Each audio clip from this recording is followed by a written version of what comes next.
Salutations, mon nom est Kev Johnson. Bienvenue dans notre programme de capsule temporelle Timecode. Destiné aux générations futures, cet enregistrement sert de témoignage de notre cinéma à travers le temps. Aujourd'hui, vous avez choisi la cassette Danse. Je vous souhaite un bon programme, en espérant que là-bas dans le futur, vous n'avez pas pris un astéroïde sur le coin de la tête. Quand le 6e art rencontre le 7e, ça donne la danse dans le cinéma. Véritable ode au laisser-aller et à l'expression corporelle la plus simple, la danse envoûte le spectateur depuis des lustres, et cela à chaque époque. Années 50, l'Amérique est belle, l'Amérique fait rêver, l'Amérique danse. C'est le début des 30 glorieuses, alors forcément tout le monde est content, heureux de vivre dans un monde en paix. Et plouf, plouf. Hollywood inonde sous les comédies musicales venues de Broadway et du vaudeville. La société américaine devient un modèle. Tout comme Marilyn Monroe qui va imposer un nouveau style. Cependant, les tutus et ballerines restent une valeur sûre. Et il faut avouer que la danse reste un sport de blanc. Années 60, on danse partout. Et il y en a pour tous les goûts. Des brunes, des blondes et des pingouins. Elvis, brune, blonde ou brune, ils les aiment toutes. Et avec Anne-Margaret, ils savent mettre l'ambiance. La société change, la jeunesse s'affirme. Ça swing dans les esprits. Oula, attention quand même. Que vous soyez d'origine africaine, on danse. Que vous soyez d'origine hispanique, on danse. On danse entre hommes. Bref, tout le monde danse. Et même tout seul, ça marche. Années 70. Broadway est toujours là, mais se modernise. Et réadapte ses grands succès tels le Magicien d'Oz. Le film a coûté super cher, mais on a fait un gros bide. Mais la jeunesse a tourné la page. La jeunesse veut danser sur ce nouveau rythme disco qui emporte tout sur son passage. La jeunesse veut... John Travolta. Fini les claquettes, maintenant on se déhanche.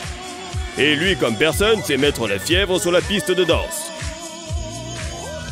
John Travolta à l'époque, c'est la classe incarnée. Un véritable démon de la danse. Et avec Olivia Newton-John, ça fait des étincelles. Tout le monde a en tête ce petit air qui fait... Années 80, on danse toujours. Et pourtant, dans Footloose, une loi tente de l'interdire. Kevin Bacon n'a pas l'intention de se laisser faire. Et danse pour exprimer sa révolte contre les autorités. Dans Flashdance, la vie pour Jennifer Bells est pas facile. Eh bien au moins la danse, c'est gratuit. Alors oui Jennifer, continue de danser, en te moquant bien de ce que les autres pensent. Libère-toi, lâche tout. Fais comme les Blues Brothers, et danse comme si demain ne serait pas. On se moque bien de ce que la société pense. Fais comme bébé, qui n'hésite pas à se laisser conduire par Patrick Suez.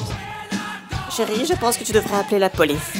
Alors danse malgré ta condition, danse malgré ton âge, et surtout danse pour laisser exploser tes sentiments.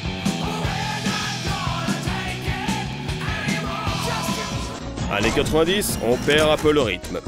Même si une danse suffit à rendre un film culte, la vague de la mode des années 80 pour la danse se diffuse. Et osons dire que la danse, eh bien c'est pour les ringards. Plus aucune contestation ou revendication, mais du froufrou et de la gomina.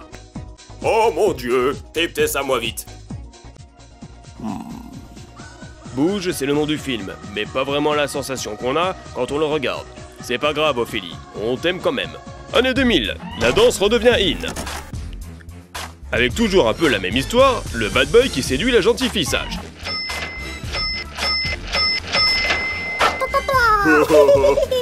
Danser est plus que jamais populaire, un art de rue qui mène à la gloire, et bien sûr la méthode de séduction ultime. Oh, c'est chaud. Le maître mot de l'époque, c'est sexy. Dans leur petit coin de banquise, les pingouins gardent le rythme.